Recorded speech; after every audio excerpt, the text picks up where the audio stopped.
This is Switched On.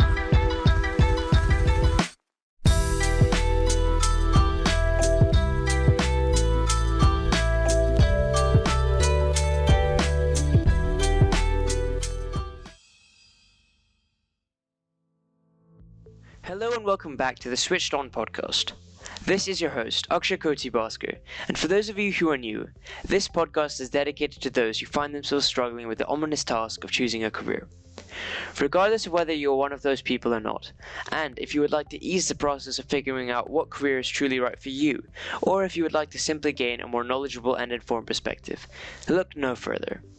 Every session we present a different job from a different sector and explore exactly what each job entails, as well as the required interest to work in the field. Today we have a very special guest coming from CrediLinq.Ai, which is a FinTech corporation based in Singapore, with work stemming in financial services. CrediLinq.Ai has a massive global footprint due to the online nature of its product. The company is an AI-integrated software-as-a-service company that enables B2B platforms, which is business to business, to offer embedded finance to their customers. Mr. Deep Singh is the founder and CEO of the organization, which essentially means that CrediLinq is helmed by Mr. Singh. A passionate banker turned entrepreneur, he's a specialist in corporate and commercial finance with a hunger for innovation.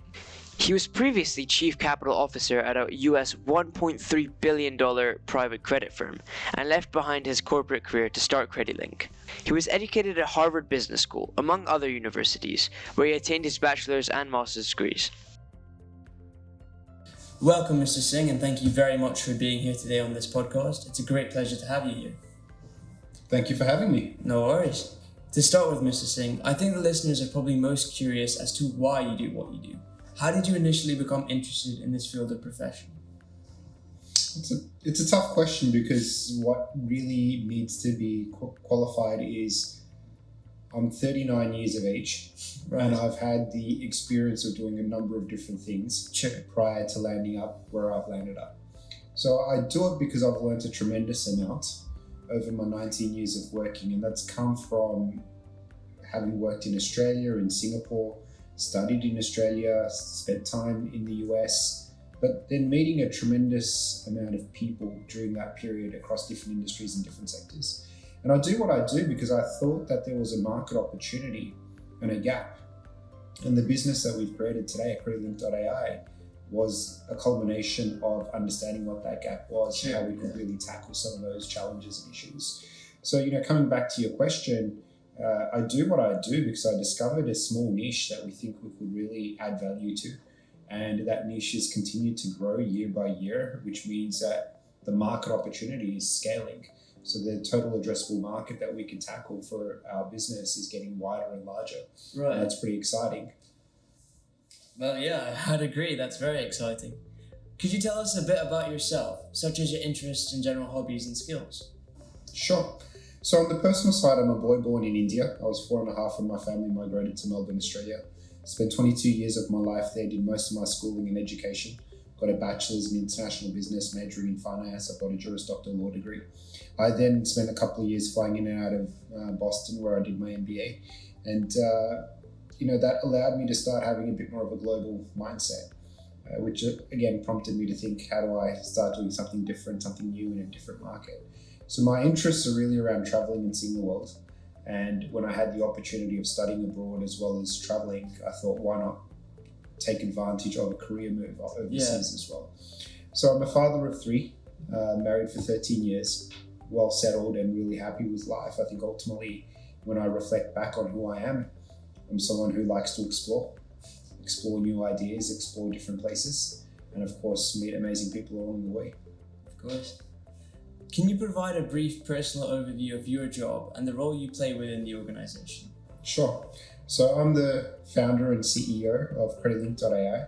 We're a technology infrastructure company that helps B2B platforms launch embedded finance products so they can serve their clients. My core responsibility at the organization is really setting the strategy for the firm, having the vision and making sure that the organization is aligned to that vision.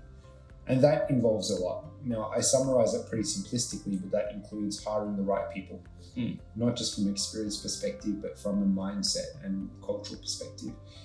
it includes understanding market dynamics and how do you navigate market dynamics when there's such change. The startup world changes rapidly. Right. And a function of that is really driven by externalities like VC funding availability, the growth markets, and then also, of course, how much you can actually do from a revenue generation and client acquisition perspective. So my job is really focused on those elements, setting the strategy, hiring the right people, making sure the vision is aligned, and then keeping the team together to execute against that. From a, daily perspective, I focus on a number of elements. One is investor relations and capital raising. When you start taking in external capital, you have to provide a huge amount of transparency and insight to your stakeholders. So I do that quite frequently. I also ensure that I can support the team that we have in their growth. Again, having a number of years of experience means that I can help develop and mentor the people that I work with, but then also learn from them at the same time, right? So I think that human resource management and engagement piece is a really positive one. I try not to be a manager, I try to be a leader, which is to give boundaries, but also allow people to explore and to fly and to learn in their own right. I suppose your Harvard experience probably helps you a lot there. It does. I think going to Harvard Business School taught me to have a global mindset. Right? Monash University Juris Doctor Law degree, I felt was a very great education and probably a little bit harder to complete than a Harvard MBA. But the difference being was that the MBA really taught you how to think about scaling a business and taking it to an IPO and having a global view. And you walk out of that organization or that institution with an ego that you can take over the world.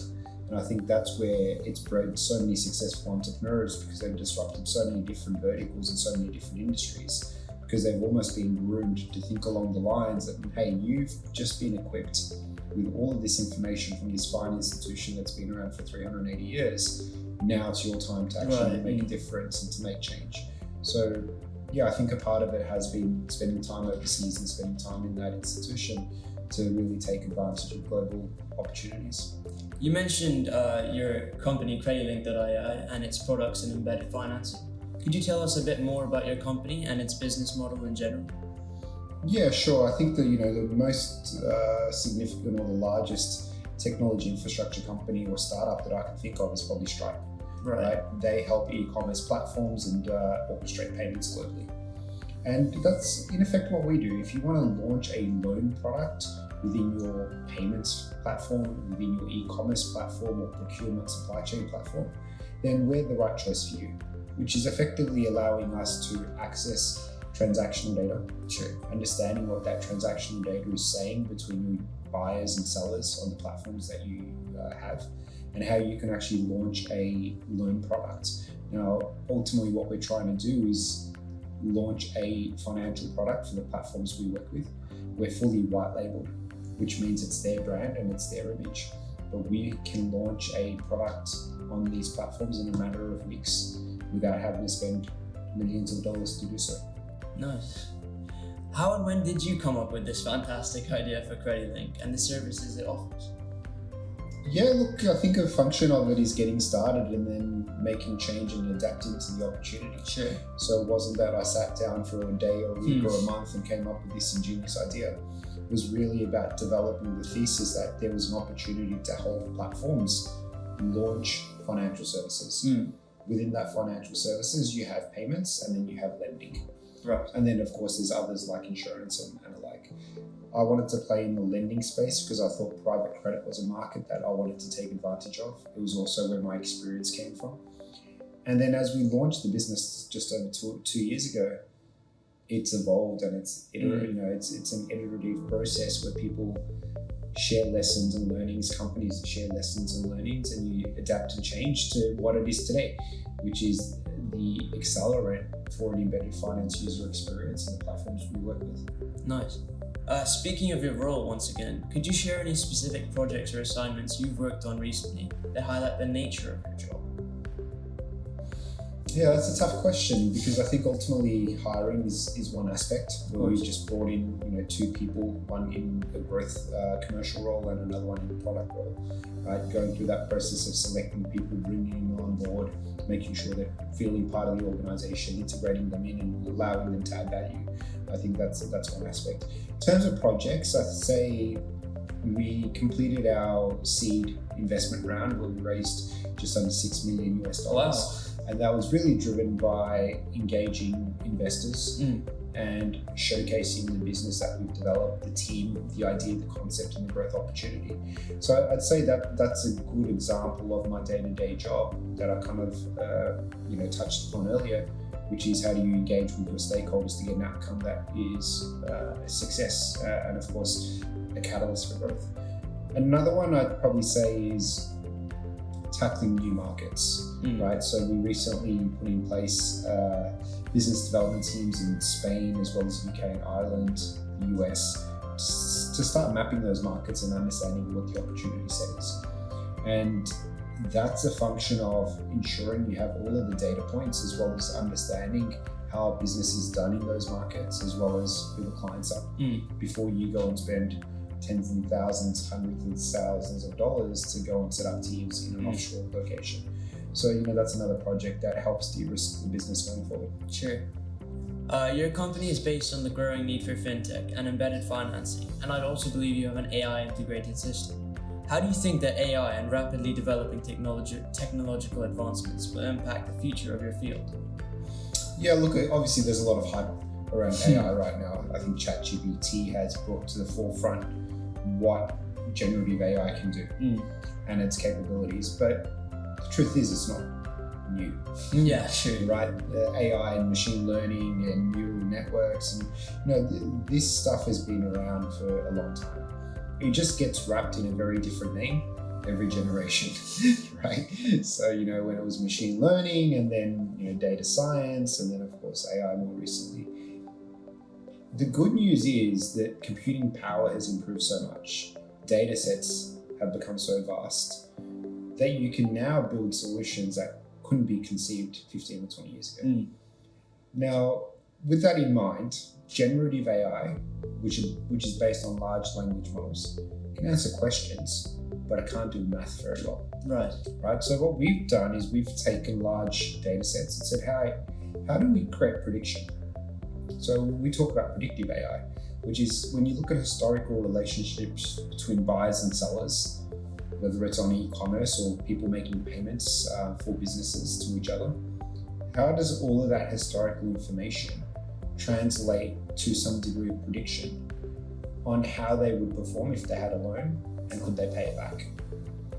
So what we do today is we consume all of the data that's on the platforms. We do have AI machine learning models we run, and we deploy them to actually make that predictive decision, which is, can they pay us back if we give them a $100,000 loan? So today that's proven to be quite successful. We've done 6,500 merchants in 6 countries, totaling over $15 million of credit. And what that's resulted in is 0 defaults and 0 losses. Right. So on paper at least, and then of course from a historical track record perspective, we've proven our technology works. Right. It could be argued that we have the best predictive AI intelligence in the world as it relates to credit underwriting. Right. I mean, there must be more niches developing because, this technology is just incredible, isn't it? It is, and I think that's the exciting part, that it's not going to take over the world in a single form. Right. It's going to take over the world in a multifaceted way, that it's going to tackle financial services, then it's going to tackle healthcare, and it's going to tackle genetics and a variety of other spaces. But I guess the takeaway is that you've just seen the accelerated change in the space, which suggests to me that more money is going to go into it, which suggests to me that it's a future job. Right. And if you think about declining industries and declining, let's call it jobs that are out there, being an editor of a newspaper is long gone. Yeah. Right. So we just got to figure out what are the jobs of the future and which ones are going to exist and grow versus which ones are going to be phased out as a result of technological change. What are the biggest challenges that you typically face in your role, and how do you usually overcome them? Well, with a great degree of persistence and resilience, right? Ultimately, when you're a startup, every day is a challenge and every day is filled with hardship, right? Ultimately, large organizations obviously present their own challenges and hardships, but you know that there's a revenue line that's supporting your paycheck every day. Whereas here, you only eat what you kill, right? It's a hunter's mentality. So you have to continually strive to grow the business and grow the revenue line. So that's what keeps the team together. So, the challenges are really financial in some respects. They're focused on people, which is how do you attract the best talent when you know that in 12 or 18 months' time you may not be around? Sure. Or how do you attract the right people when you know that you haven't got the resources to run a training and development program? How do you attract the right people when you know you haven't got the financial resources to pay the best salaries in the market? Right. So those are all challenges we overcome in a variety of different ways. There must be a lot of stress on you in that scenario.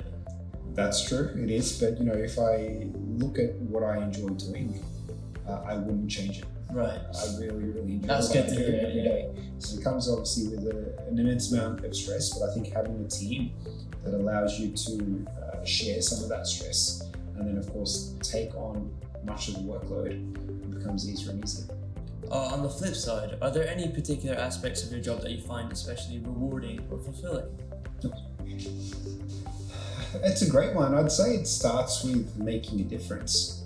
Right? Let me use an example. We work with some platforms in Indonesia and they collect huge amounts of data from agricultural locations around the entire country. If you know anything about Indonesia, it's tens and thousands of small little islands, archipelago, and there's rural communities everywhere. Sure. Today, we've funded over 3,000 female entrepreneurs Wow. with $1, $2, $3, $500 loans. And that's because the data has been collected and we take all of that data and process it, allowing them the ability to grow their business. It could be as simple as growing carrots and radish and some lettuce in the backyard and then taking it to a market and selling it for a margin. Or could be making a variety of different retail goods, whether it's a basket or whether it's clothing or footwear, and then selling it into market or selling it to off-takers. So that's rewarding because we've taken all of that information, we've passed it through our tech stack, and the output says, hey, you know what? These people have the ability and the willingness to pay you back, and that's proving to be true. But what's exciting is that 3,000 to 4,000 female entrepreneurs in Indonesia now have access to capital because we enabled that. Yeah, that's a really great movement that you've created. Can you describe any common misconceptions or myths about your job or industry that students may have, and perhaps debunk any? Yeah, look, I think a lot of people get into startups with the view that they're going to make a lot of money. Now, that's probably not the right vantage point. First of all, don't join a startup to make money. Join a startup for experience and to create value. Sure. Right? Creating value is very different to making money. And when you create value for a long enough time, the money will follow. Yeah. Right? So I've seen a lot of people come out of high school or university to launch startups and launch businesses because they want to make a lot of money. But I've also seen just as many come out of high school or university launching businesses because they've seen a problem that they want to solve.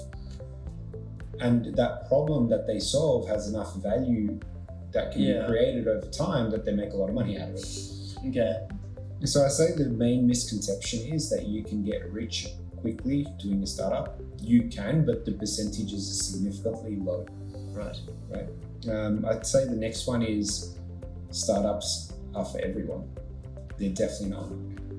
Most people think that you can go and work for a startup. It takes a tremendous amount of resilience. Yeah, especially with a small team. With a very small team and a tremendous amount of work effort. So, in fact, I don't know anyone in my team who's taken a extended period of annual leave. Most people take 3 days here, 5 days there. Most people take their laptops with them when they go on leave. And a function of that is we just haven't got the resources for 1 or 2 people to check out. Right. When you're a small team of 20 and 4 people are out, it's 20% of your workforce that's not operating, right? It's just not feasible. For students wishing to apply for a job in FinTech, what would you recommend as the degree they should aspire to attain?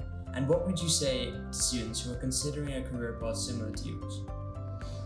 Yeah, look, applying for a job in a FinTech to start with needs to be qualified. What's the size, the scale, how long has that FinTech been there? And first of all, why do you want to join a FinTech and not a bank?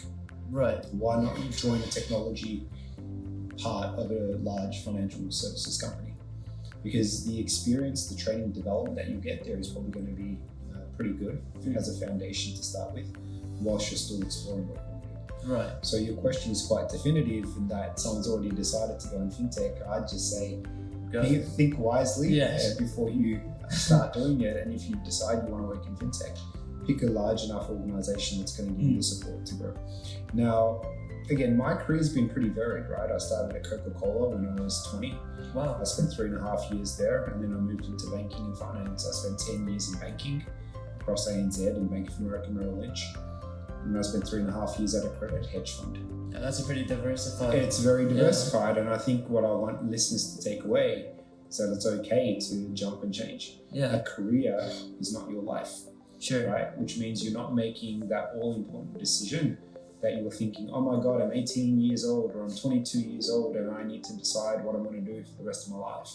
I think the world is fungible enough that you think about your skills and in which industries, in which sectors you can deploy those skills. So it doesn't necessarily have to be in one field. Speaking of those skills, do you have any personal advice as to which skills or qualifications are necessary to succeed in your position? Yeah, let's change the question a little. Sure. Which is, what are the skills for the future Right. that are going to apply to your listeners so they can get jobs that are going to grow and scale and allow them to have a successful career over a period of time, right? I'd say no one can take away empathy, right? And computers can't create empathy. So having a human touch, a human relationship in any aspect is super critical and important. Whether you're a software engineer or whether you're a doctor, empathy and connecting with your client, whether it's a nurse or whether it's a patient, or whether it's your management team looking at your code base, empathy can't be replaced by computers, right? Yeah. So always take an empathetic approach to the skills you develop, because ultimately that's going to help you. I'd say technical skills are very, very critical. Of course. And technical skills, what I mean by that is in the fields like engineering or medicine or alike, right? Whereas non-technical skills, again, super important and they add balance to the world, can actually be disrupted. Right. We've seen this huge acceleration of NFTs, which is effectively digital art, right? In some form. Now, if the digital world can create art, do you necessarily need artists? Sure. Right? Now, again, it depends on the perspective. I think yes, they do. The world needs art, the world needs artists. But how is that industry changing as a result of technology? Whereas if you're an engineer and you're in the computer science vertical and you have skills around coding, well, that's forever changing. Now, the rate at which you need to continue to upscale your skills is still a challenge that you need to address, but it's not a role that's going to get automatically disrupted too fast. Okay. In the future, do you think that this industry will grow or decline, and therefore do you recommend it to students? In the financial technology space? Yes. I'd say the financial services space has already seen a structural decline for a long period of time. Right. The financial crisis of 2008 was probably the tipping point, where the banking sector today, in terms of total headcount, has shrunk by about 30%. Right?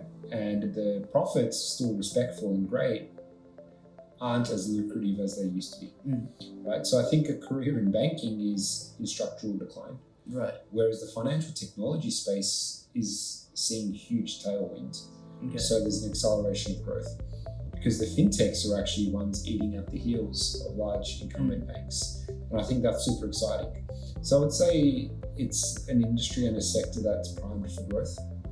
And we've already seen some big fintechs do exceptionally well. And they're probably just a taste of what's to come. Yeah, there seems to be a lot of opportunity in this sector. Yeah, definitely. If you were to start your business and career over again, is there anything that you would change? That's a tough one. Perhaps specifically with CrediLinq as well. Yeah, probably nothing with CrediLinq. I'd say if I looked back, I jumped into my career too early.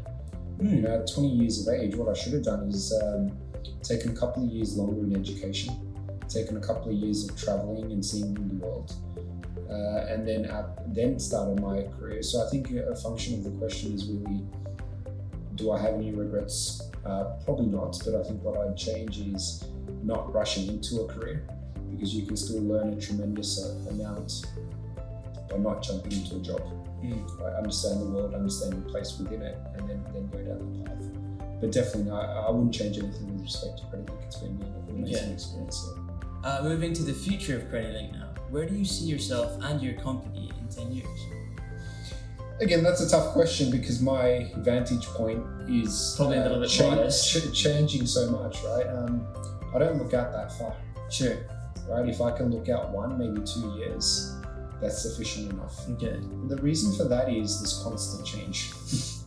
Right? If I anchor myself for 10 years with a single view or a single vision, it's hard to change. Whereas if you remain flexible and say, you know what, I'm going to take that 10-year period in equal 1-year installments, if you will, speaking of loans, you can really change your strategy, change based on market dynamics. But also the other factors, right? What does technology and infrastructure look like in 10 years? What do people's aspirations look like in 10 years? You as a 16-year-old is going to be very different as you as a 26-year-old, right? So how do you attract the right talent when you're in an organization that's 10 or 12 years old? Okay. Lastly, do you think you could share any resources or organizations that students can explore to learn more about your industry?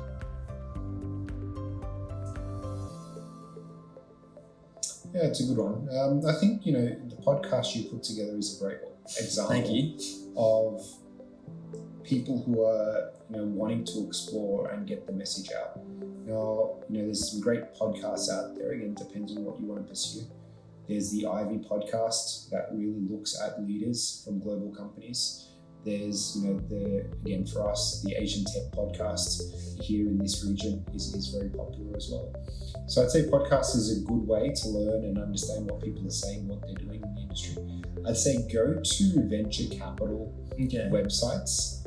Go and check out the relevant portfolio companies. And it doesn't just have to be fintech. It could be medtech or insurtech, or it could be sports tech, whatever your calling is. And understand what's happening there. The venture capital funds do a tremendous amount of research in industries and in the future jobs for those industries. So they're always forward-looking. So I think that's an exciting place to go to, which is identify who the venture capital firms are that are in the space that you want to pursue a career in. And understand from them what they're doing and how they're looking at particular industries. Awesome. Thank you so much for joining me today on the podcast. You're welcome. Thanks for having me. No worries. Well, that's all we have for today's podcast, ladies and gentlemen. A big thank you once again to Mr. Deep Singh for agreeing to be a part of this podcast. And until next time, this is the Switched On Podcast.